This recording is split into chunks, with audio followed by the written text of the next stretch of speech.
Airlines have their ups, but also their downs. It wouldn't really be a carrier at the end of the day if it didn't experience its fair share of challenges in the market. For Australian flag carrier Qantas, however, well, that probably couldn't ring truer. The past 4 years have presented the airline with some of its lowest points in company history, allegations that have emerged almost every month, and a loop that feels like they'll never truly get out of. But at its very core, what is the airline? What is its importance in the market, and what can we look forward to? Qantas, the flag carrier of Australia, has evolved into a giant since its establishment in 1920. Recently, the company celebrated its 100th birthday, a feat that should be applauded. Qantas have been there through all the low points in the economy, and not many companies can hit 100 years. The airline has played a crucial role since conception in connecting Australia now to the world and fostering international travel, but also trade, while also being crucially important on our domestic scene within the country too. Qantas's commitment to safety and a leading product among a host of other crucial reasons has aided it in its rise to becoming Australia's #1 airline. The carrier has consistently also embraced advancements in technology, making very important fleet decisions and investing in modern aircraft to ensure operational efficiency and passenger comfort. In fact, now the Flying Kangaroo is undergoing one of its biggest fleet overhauls, with the retirement of old aircraft and the arrival of new ones as part of a natural fleet replacement process. As part of its expansive operations, Qantas operates several other divisions that complement its mainline services. Qantas Link serves regional and domestic routes, connecting smaller Australian cities and towns to the broader Qantas mainline network. Meanwhile, Jetstar is another division, positioning itself as a low-cost carrier, offering affordable travel options to various destinations in Australia, Asia, and the Pacific. These extensions of the mainline Qantas enable the airline to cater to a broad spectrum of travellers and expanding its market reach. These divisions are hugely successful at bringing in passengers, and no doubt many would say increases Qantas's stronghold on the industry that it has within home country Australia. Some would argue this is for the worse rather than the better. Qantas's network coverage extends also thanks to its membership in the One World Alliance. This does mean the airline is able to collaborate extensively with companies right around the world as part of this alliance.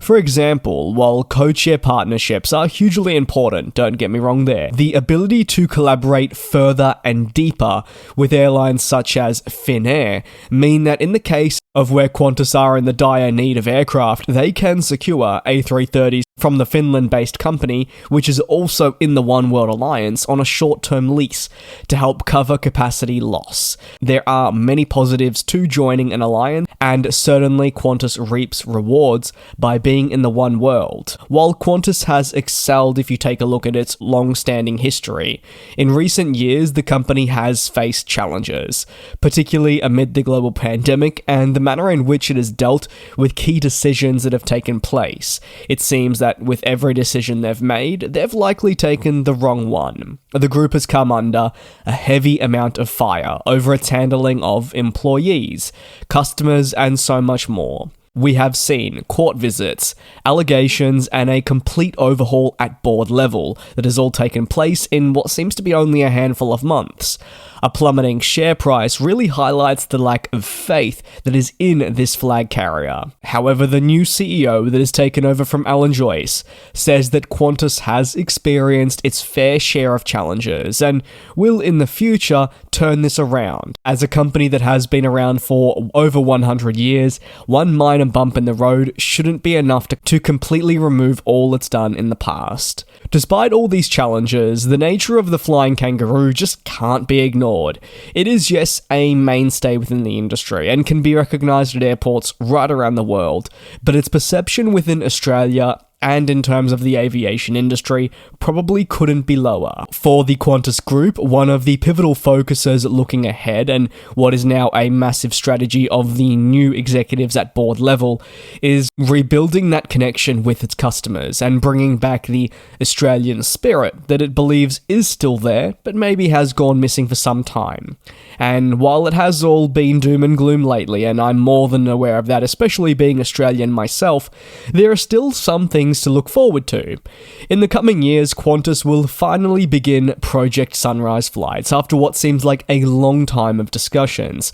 Initially described as the final frontier of travel, the intention with these flights will be to connect the furthest regions of the globe to Australia without a single stop. I'm talking Melbourne to London, Sydney to New York, among many others, all with the A350. Additionally, Qantas will be acquiring more new aircraft, including for its wide-body fleet, with additional A350s and 787s. All up, what do these new aircraft do for customers exactly? While presenting new cabins and what you could argue as more comfortable and efficient flying, it should also ease pressure on the currently existing planes at Qantas, which many would argue is a fleet that currently is by no means large enough. As a result of the easing of pressure on existing planes and the expansion of the planes that they do fly, the belief is that there'll be an opportunity to greatly expand their international network, for an airline that would therefore see its flying kangaroo in more locations around the globe, something that many people have been calling out for some time. Interestingly, the international network has also come under a significant amount of fire. Looking ahead, there are many possible routes that Qantas could dip into. They are already eyeing up the expansion towards North America, as well as more European destinations. However, these are all likely going to occur later down the line, when the company has the aircraft it requires at its disposal. Overall, though, such a move to new destinations aligns with the airline's efforts to enhance global connectivity and tap into some of these lucrative markets that you'd argue Qantas should have been in for some time. Ultimately, though, looking ahead, probably one of the biggest things will be customers looking forward. At the end of the day, an airline's job is to carry its customers in a safe manner. But for the Australian airline, its relationship with its customers have collapsed of late.